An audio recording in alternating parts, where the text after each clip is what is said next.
स्वागत करुछु।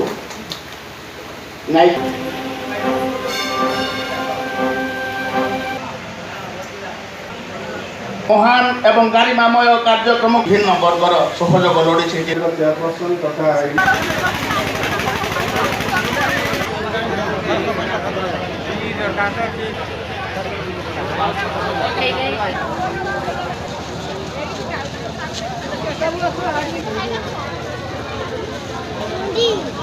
आईन सेवा प्राधिकरण तथा राज्य आईन सेवा प्राधिकरण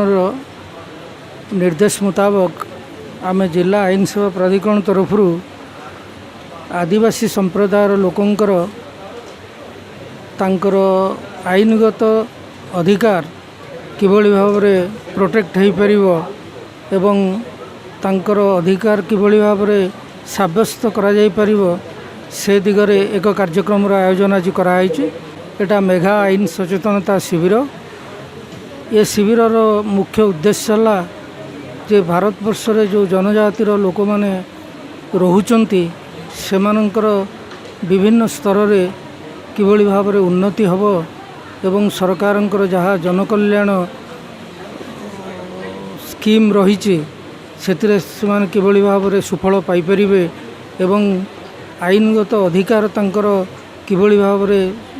साब्यस्त हब से आईनगत सुविधा किभली भाव में जोगई दिया सेतिपाई एभली एक मेगा शिविर आयोजन कर आईन सेवा प्राधिकरण केउंझर शाखा तरफ आयोजन करा जाइथिबा जो मेला एथिरे विशेषकर जहाँ सब अभियोग मनकर जे भत्ता पाउनी रेशन कार्ड आरंभ करी सब प्रकार अभियोग जहाँ माने जंगल जमी पट्टा ठू आरंभ करी सब विभाग कौन कौन अभियोग सब अच्छी से ये आसवे गोटे फर्म अच्छी से फर्म रे से पूरण करी लिखित आकार देले आम से आईन सेवा प्राधिकरण को आम दबू देलापर से कनसर्न डिपार्टमेंट को ताको पठेकरी तार केमती व्यवस्था हो पार तापर से तार पदक्षेप आशा आमर किसी आगु किसी मिलू नाला ये आम आप्लाय करूँ ट्राईसाइकेल तो अवश्य पाइलु आज आ खुशी लगुच तो।